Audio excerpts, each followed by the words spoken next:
No one can do it better. No one can do it better. Alright, welcome back to the world is a ghetto entertainment. Today I bring to you a new video, but before we get into that, make sure y'all hit that like, subscribe, and comment down below. You know, I've been posting content frequently, recently, so make sure y'all just go check out my recent content that I've been posting. You know, they all been bangers. They all been I had some funny reactions. I got some, some informational reactions. I got some, just a bunch of reactions that I think you guys might like, so go check that out first. And yeah, today's video is about Lefty Gunplay on working with OGZ. I fuck with Lefty Gunplay heavy, and I mess with a couple songs from OGZ, so I want to hear this. Supposedly be talking to, maybe he might be joining Shortline Mafia, maybe not, but we just gonna hop into this video and let's get into it.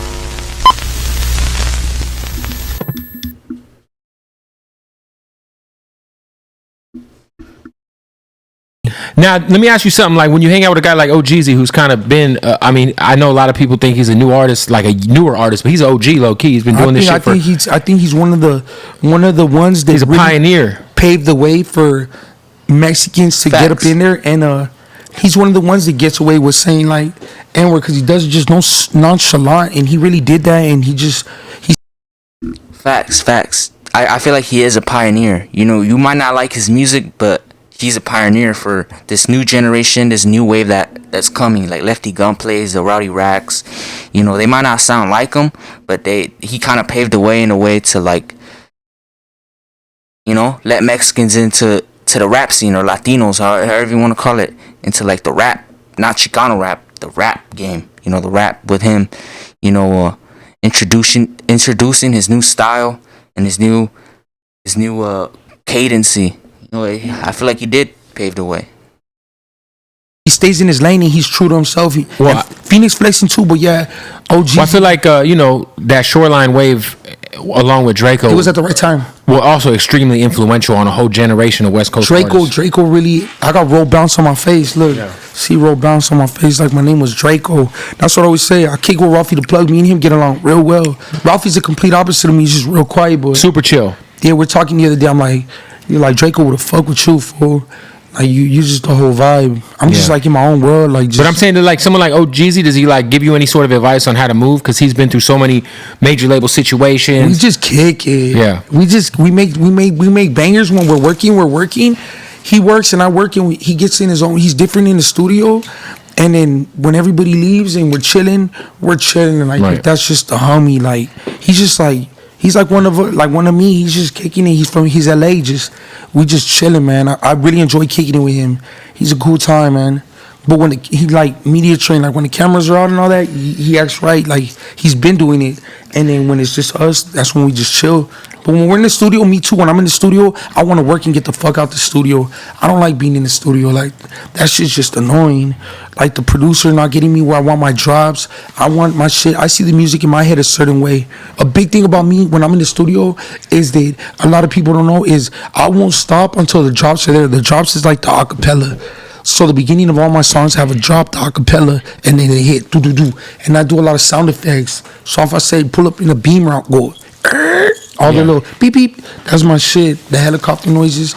So that's what I'm bringing back. I got that from the Migos. Yeah, but yeah, that shit is fire. So you do those like will you do those ad libs? It'll kill me. I won't complete the song until it's done with. And the ones that Solis has been posting them are just ones that I fuck around and freestyle. He posts them on himself. Like, telling you, Famous Gangbanger 2's on my good shit. I told him, let me post that shit. He's like, nah, man. But that's the thing about a label. You can't post when you want. You know? Right. He got another album coming. Didn't he just drop Famous Gangbanger 1? Or like just, yeah. He got number 2 coming out. Number 2. Oh, damn. I think Lefty Gunplay got slowed down. He be working a little too fast. But hey, I'm excited for it. I'm excited. So how? We just got 2 albums back to back, real quick from you. How Famous Gangbanger 2's on the way already? Yeah, Famous Gangbanger 2's already on the way, man. So, we finished that album. Solis has me. I should be working more, but yeah, Famous Gangbanger 2's on the way. More. Famous Gangbanger 2's the one that I really sat down there. Rookie of the Year, I wrote. Right. Famous Gangbanger, I freestyled. Famous Game Banger 2, I really got in my feelings to show LA, like, man, I'm the best rapper in LA. Put the pen to paper. Yeah. Focus a little bit more. I learned the what happened after freestyling Famous Game Banger. So everybody heard it like. So that whole album is off the top of your head? Off the top of my head, punching in punchlines. Wow. That's crazy. That's crazy. If you want my honest opinion on the album, I thought it was cool. I didn't think it was the best. If you want my honest opinion, it was a couple of, like, 2 songs that I liked from there. If I'm being honest, the rest were like meh. Cause you know, he had a bunch of love songs, a bunch of auto tune. I just like the hard shit. I think one is called Opportunity. I think that's the best song off the album. You know, yeah. I thought it was mid. You know, I thought it was meh. If I'm being honest, but I still fuck with it. It was still cool. You know, still had, you know, a couple bangers on it. But I'm excited for Famous Game Banger 2 because, you know, he really gonna get in his shit. He really gonna write. And I like Rookie of the Year better than Famous Game Banger 1. So I feel like if he does write his lyrics down and take time with his craft, I feel like it would come out good. Wow. Bootleg Kev, that bitch, she give me head, dead, red, Lefty Gunplay. I'm like fed up. The Solis taught me that. He fucked up teaching me that. That's kind of like the X4, like the punching. Right. So it gives you like more time to think of a freestyle. So people are freestyling, they're just a punching is like chilling, killing. What's the feeling?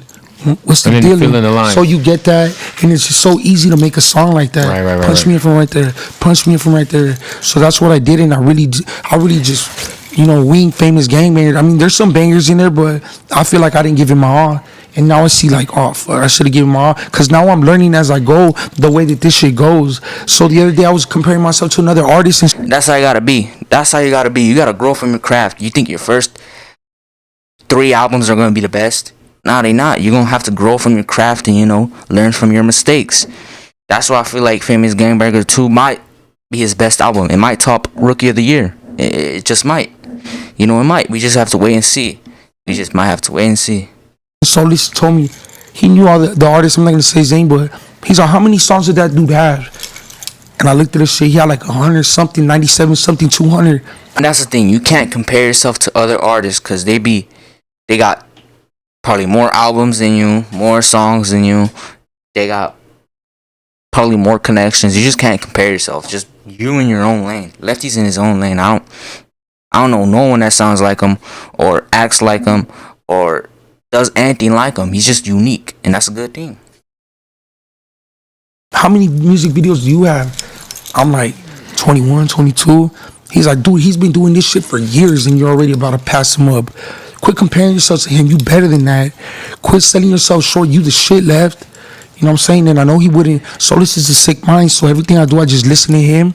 You know, I always compare myself to all these other artists. And he put in my head that I'm a superstar, you know? For sure. And I started feeling it when I go to stages and Power 106 and all this shit and all these concerts and people are just yelling my name and just throwing themselves at me. Like, I can't go nowhere without them wanting a picture. I like it, but, you know, now I'm starting to realize my self-worth. Like, okay, this is the moment. I got to enjoy the moment and I got to capitalize on it. And don't take advantage of it. You got to keep it. You got to work harder, take it more serious. As hungry as I was. You can't be crashing out no more. That's one thing. You can't be crashing out no more. You can't be crashing out no more. You just gotta be yourself. You just gotta be Lefty. You gotta be Lefty. You just gotta be Lefty. You just can't be crashing out no more. That can't happen. Was when I made Certified Stepper, Boulevard Baby, Start From Scratch. That's when I was hungry. When I wrote Start From Scratch, Certified Stepper. Start From Scratch, my favorite shit. That freestyle West crazy. Coast shit, yeah. No, I was gonna say too. Your videos got crazier. That video you did with RJ in the police car was a whole ass production. Yeah, shout out. Y'all had to get fucking cop cars chasing you and shit. Helicopters, all that. That shit was crazy. That shit was well put together. That shit was crazy. It was crazy. I liked it, and I liked the way you guys improved the beat. If you guys didn't notice that, they actually made the bass louder, and they cut out some pieces of the beat. And that's. They improved on the beat, and that's the thing I liked. They shut down the 4th Street Bridge. Bro, that shit was crazy. That was like a whole ass production. Yeah, it was a 4th Street Bridge. Because a lot of your videos are like some real rap videos. Like, hey, yo, we got a camera, let's just shoot this outside. Yeah. But that shit was a movie. Yeah, that shit was crazy. It's the same guys that shot Nipsey Hussle's Hustle and Motivate. Fire. So those guys, it's Echoes World. Shout out to Echoes World, man. They seen that film and they said, man, we want to make a movie out of this. And shout out to RJ, man. He's one that I really get along with and I really talk to every single day. Great guy and an amazing performer too. Yeah, I talk to RJ every day, man. Shout out to RJ. Would you and RJ ever do like a take a shot for RJ? Little EP or something, a little joint project? To get started in data analytics, you don't need previous experience or a degree. The Google Data Analytics Certificate will... Sorry, guys. I had to take a shot for RJ. Little shot. Yeah, no, me and RJ, like, he's kind of like paid, so like, I would like to do an EP project. We got another song called Streets on Lock. That's a RJ G Perico and Lefty Gunplay. We gotta shoot that video. I was just with G Perico in the studio like 2 days ago. But yeah, I gotta hear that one. I gotta hear that one. I fuck with RJ heavy. I fuck with RJ. If you haven't tapped in with RJ, go tap in with him. He hard. You got that song, that Streets on Lock is hard. It's a To the Big Eagles by Dr. Dre beat. Yep. Shout out to all of those with Big Eagles. That song is hard. We haven't dropped it yet. Yeah, we gotta drop that one yet. So what thing is when you put a song out like that, if it gets too big, you're gonna have to get that cleared. If it gets I'm pretty sure you're gonna have to like, get that honestly, cleared. what I do The beat. Oh yeah, no, we remade the beat. Oh, you remade it. They remade the beat. Cause like to start from scratch. See, when artists like to reuse beats, it's either a hit or miss. You know, Lost My Best Friend, that was a hit. I like that song. If I'm being honest, I like that song. But it's either a hit or miss. Either people are gonna like the sample or people are not. So I feel like it's like a 50-50 chance. So I feel like if you do that, it's like a risk. You really have to have someone really on that beat to make it perfect. You gotta have a perfect flow because they're gonna compare it to the Dr. Dre song. And if yours is not better or as equally as good or just, good, they're going to call it trash because they're just going to listen to the Dr. Dre song. That's just my opinion on it. Scratch shit is that's just GP. I went to the studio after a performance and I had Blacks again and I said, fuck the money. Fucking everything. I'm doing this for the West Coast. I'm doing it for the streets, for LA. Throw it on YouTube. To bounce my shit. I don't care about money. But it's on Spotify. Is it? Yeah, that's why I listen to it. I'm not making no money out of it though. But I'm saying, like, you're doing these freestyles. Eventually, I got some homies who got some big freestyles, like 5-6 million streams. No, but listen to this though.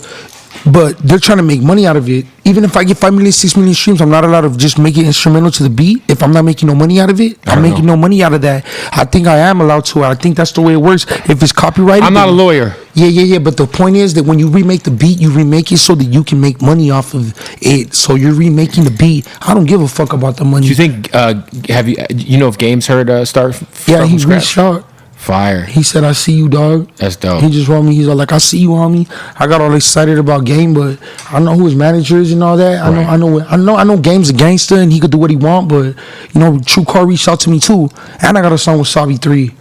So I got a song with True. Savi's on the Game. Are they talking about the Game? Because they didn't say they said Game. If they are, that shit's crazy. The Game, I fuck with the Game heavy. Game. That's the only shit I heard. But if they did reach out to the Game, that's crazy. That's some hard ass shit right there. The new project you said, right? Yeah, Savi's on my new project. We were in the studio the other day. We clicked. He's fire. He'd like me. Yeah. That's crazy, but this is gonna be the end of the reaction. We only got like a couple seconds left. I ain't wanna play the whole shit, but he ain't gonna say nothing after this. But this is the end of the reaction. So if you guys did like this, you guys really found that interesting and you found it informational, make sure you hit that like, subscribe, comment down below. See how I did. Y'all excited for that famous Game Banger 2? Cause I am. I'll be tuning into it. I might react to it on my stream or on my YouTube. If y'all want me to, I'll react to it. Why not? But make sure y'all hit that like button. Help me out a lot. And other than that, it's The World Is a Ghetto. I'm out.